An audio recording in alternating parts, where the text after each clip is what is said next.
To truly understand the horror of the punishment that awaited a fallen Vestal Virgin, we must first understand the height of the pedestal from which she fell. In the ancient world, Rome was a society aggressively dominated by men.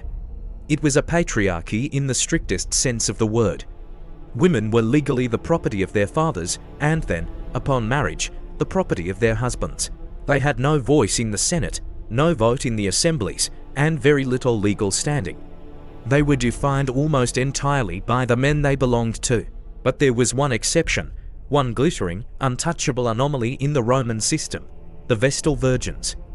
These 6 women were the rock stars of the ancient world. They were celebrities, priestesses, and political powerhouses all rolled into one. But they didn't apply for this job, they were chosen.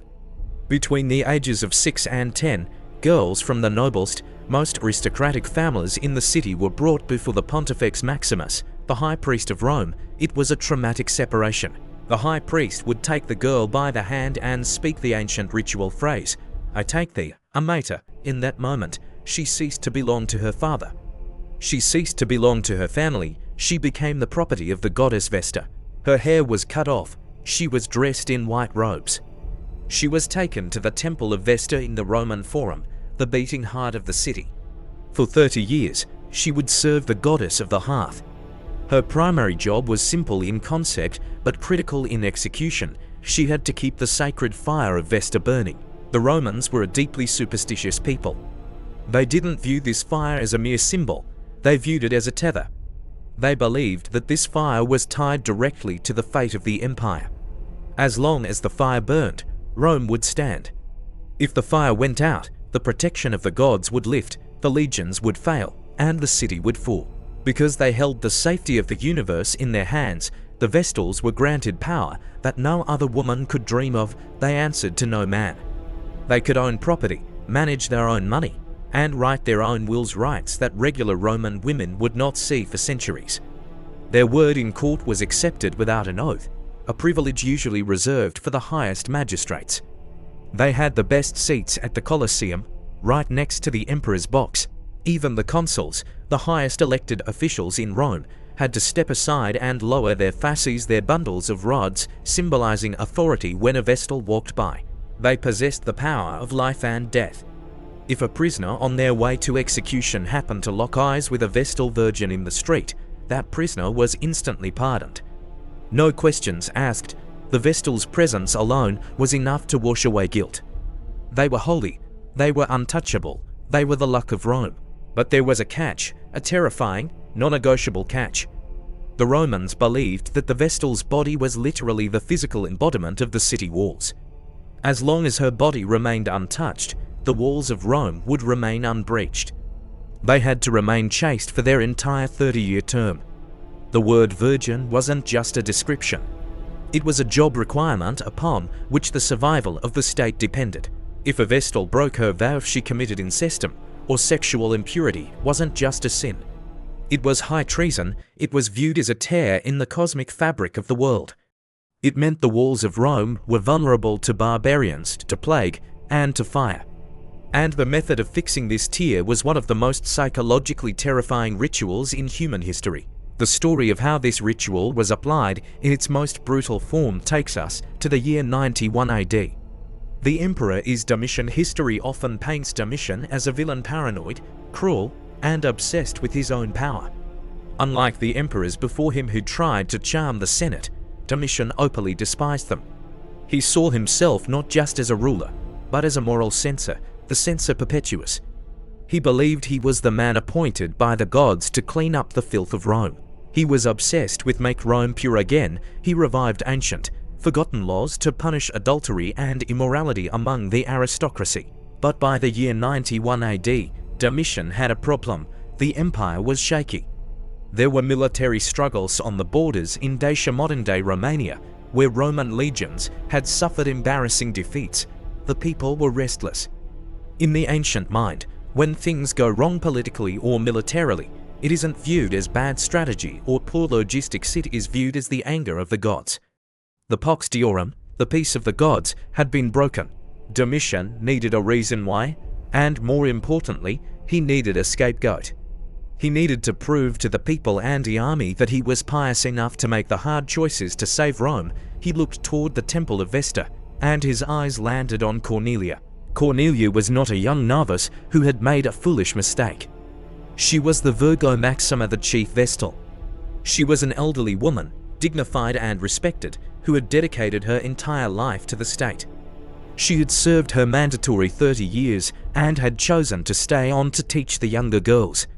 She was the matriarch of the order. She was the picture of Roman piety, but Domitian accused her of incestum. He claimed she had taken lovers, specifically a Roman knight named Sylla. Was Cornelia guilty? Most modern historians, and even many ancient ones, like Pliny the Younger, believe she was innocent. This was likely a show trial. Domitian wanted to flex his power. He wanted to show that no one, not even the most sacred woman in Rome, was above his moral judgment. If he could strike down the chief Vestal, he could strike down anyone. To prove his point, he didn't just need an execution. He needed a spectacle. He needed to purify the city with blood. The investigation was brutal and swift. In Roman law, the testimony of slaves was only accepted if it was given under torture. Domitian ordered the slaves of the Vestals to be seized. The torture chambers of Rome were horrific places, filled with whips, racks, and fire. Under such agony, the truth becomes irrelevant. People will say anything, confess to anything, just to make the pain stop. The slaves confessed on behalf of their mistress. Cornelia was not given a trial. She wasn't allowed to defend herself in the forum. She wasn't allowed to bring witnesses. Domitian, acting as the Pontifex Maximus, the high priest, simply declared her guilty. The sentence was passed. Mormi rum. This Latin phrase means according to the custom of the ancestors. It is a phrase that sent a shiver down the spine of every Roman who heard it. It meant the old ways, the brutal ways. It meant a punishment that dated back to the founding of the city, before mercy was a concept in Roman law. Cornelia was at her villa when the soldiers came. Imagine the scene. A woman who has only ever known respect, who has walked through crowds that parted like the Red Sea for her, is suddenly seized by rough hands. The shock must have been paralyzing. She cried out one of the most haunting lines recorded in history, a plea that echoes the confusion of a loyal servant betrayed by her master. Me, Caesar thinks me polluted, I, who performed the sacrifices that made him emperor. It didn't matter, her loyalty didn't matter. The machine of the state had turned against her. The day of the execution arrived, and the atmosphere in Rome was suffocating. Usually, Roman executions were loud, rowdy affairs in the arena. There would be cheering crowds, betting, vendors selling snacks, and noise. This was different. The entire city of Rome fell silent. Shops closed, the forum emptied, people spoke in whispers. It was a funeral for a woman who was not yet dead. Cornelia was stripped of her sacred ribbons, the vitae, which symbolized her chastity and status. She was dressed in mourning clothes, heavy and dark, replacing the brilliant white of her office. She was placed inside a closed litter sedan chair with heavy curtains. This is a crucial detail. No one could see her, and she could see no one. She was already being treated as a corpse. To look upon a disgraced Vestal was bad luck. It was pollution. The citizens turned their faces away as the litter passed. The procession wound its way through the forum, past the temple she had guarded for decades, past the eternal fire she had fed with her own hands, and toward the Colline Gate. Just inside the city walls lay a place with a name that sounds like a curse, the Campus Celeratus, or the Field of Wickedness. This location wasn't chosen at random. The Romans had a very specific theological problem to solve. Religious law stated that a Vestal Virgin could not be killed by human hands. Her person was sacred. It was strictly forbidden to spill her blood or strike her with a weapon. If the emperor were to behead her or strangle her, he would be cursing himself and the city. So, the Romans found a loophole, a terrifying, bureaucratic loophole. They wouldn't kill her, they would simply give her a new room underground with provisions. If she died down there, well, that was between her and the goddess Vesta. The state's hands were clean. They weren't executing her, they were just leaving her to the judgment of the gods. If Vesta wanted to save her innocent servant, the logic went, she would perform a miracle. If not, she was guilty. When the procession arrived at the open pit, the horror became real. Workers had dug a vertical shaft into the earth. At the bottom, they had hollowed out a small chamber. It wasn't a coffin. It was a tiny living space, perhaps 6 feet by 6 feet. Inside, they had placed a couch, a glowing oil lamp, and small portions of food, a loaf of bread, a jug of water, a vessel of milk, and a little oil. It was almost mocking. They gave her the essentials of life, just enough to sustain her for a few days in the dark, prolonging the inevitable. It was psychological torture masquerading as religious piety. The lid of the litter was opened, and Cornelia stepped out. Historical accounts tell us she looked toward the heavens, raised her hands, and thanked the gods, maintaining her innocence to the very last second. She did not weep. She did not beg for mercy. She did not scream at the emperor. She possessed a terrifying, steely calm. She turned to the wooden ladder that led down into the black hole, and then something happened, a small, seemingly insignificant moment that has echoed through history for 2,000 years. As she began to descend the ladder, her robe, her stola caught on a jagged piece of wood or stone at the mouth of the pit. She stopped. With incredible dignity, she turned and unhooked the fabric, smoothing it out. She wanted to look composed. She wanted to look perfect. One of the executioners, standing by the pit, perhaps thinking she was stumbling or hesitating, reached out a hand to help her. Cornelia recoiled. She pulled her body away from him as if his touch was poison. Even in her final moments, condemned as impure, she refused to let a man touch her. She was a Vestal Virgin until the end. She would walk into her grave on her own terms, untouched and unbound. She climbed down, step by step, the light of the sun becoming a smaller and smaller square above her head. She reached the bottom and sat on the bed. The ladder was pulled up. And then the sound began. Thud, thud, thud. Soldiers and workers began shoveling earth over the opening.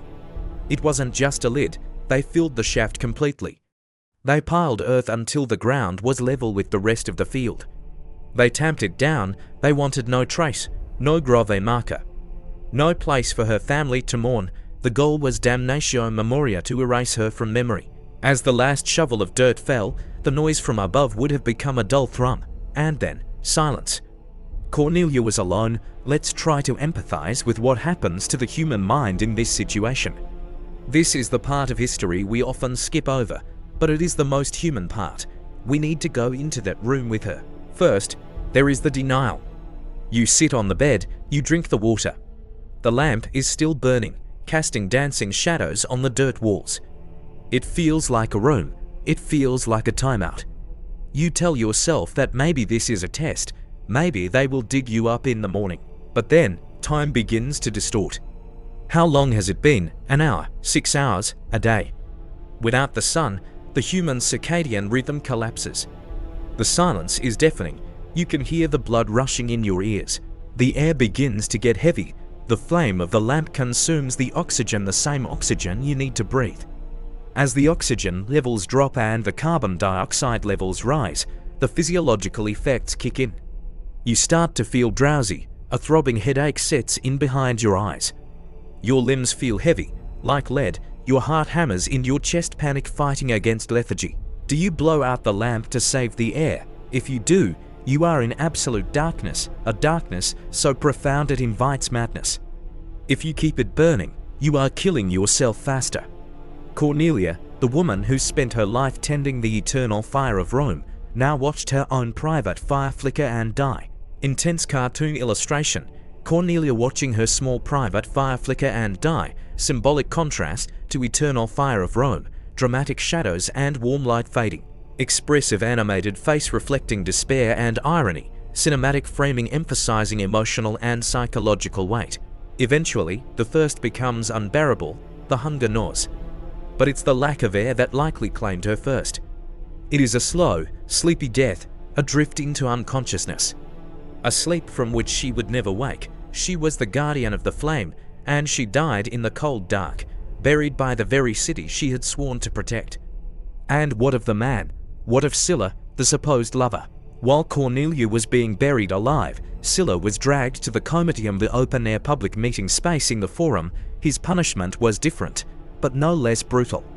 He was stripped and scourged, beaten with rods until his flesh was torn. But unlike Cornelia, Scylla did not stay silent. As the rods tore into his back, echoing off the Senate house, he screamed over and over again, "What have I done? I have done nothing." He died protesting his innocence. His screams served as a counterpoint to Cornelia's silence. One died loud, the other died quiet, but both were victims of a political purge. The brutality of their death served its purpose for Domitian. He had made his point. The pollution was cleansed. The fear of the emperor was restored. The people of Rome were reminded that the emperor held the power of the gods and that no one was safe. But the story of Cornelia refused to die, the dignity of her death, the image of her fixing her robe at the mouth of the pit, stuck in the minds of the Romans. It was written down by historians like Pliny and Plutarch. They knew, deep down, that a crime had been committed not by Cornelia, but by Rome itself. They wrote about her not as a criminal, but as a tragic heroine, a woman who maintained her dignity when the entire world turned against her. It forces us to ask a difficult question about history. What is the price of order? Rome was the greatest civilization of its time, a beacon of law and engineering. Yet, at its core, it relied on the ritual sacrifice of innocent women to appease its collective anxiety. The glory of the Colosseum and the Pantheon was built on a foundation of superstition and blood. Today, if you visit Rome, you can still see the ruins of the Temple of Vesta. It is a small, circular ruin in the Forum. You can see the statues of the Vestals, lined up in a row. Some of them have had their names erased, chiseled away by angry emperors. But the field of wickedness is gone. It has been swallowed by the modern city. There are office buildings and streets where that field once stood. The screams of Scylla and the silence of Cornelia are buried under meters of concrete, asphalt, and 2,000 years of history. But we remember them, and that is why we study history, not just for dates and battles and maps, but to bear witness. We bear witness to the human moments, the injustices, and the incredible dignity of those who faced the darkness alone. We tell Cornelia's story to bring her back, in a way, from that underground chamber. We give her the voice that Domitian tried to bury. Thank you for watching this story. It's a heavy one, but I think it's an important one. If you found this narrative compelling, please do me a massive favor and smash that like button. It really helps the algorithm show this video to more people who love history. And if you haven't already, subscribe to the channel. We have so many more brutal, untold stories from the ancient world coming up. I want to hear from you in the comments. Do you think Cornelia was innocent? Or was she a victim of a tyrant trying to save his own skin? Let's discuss it down below. I'll see you in the next video. Stay curious and keep the lamp burning.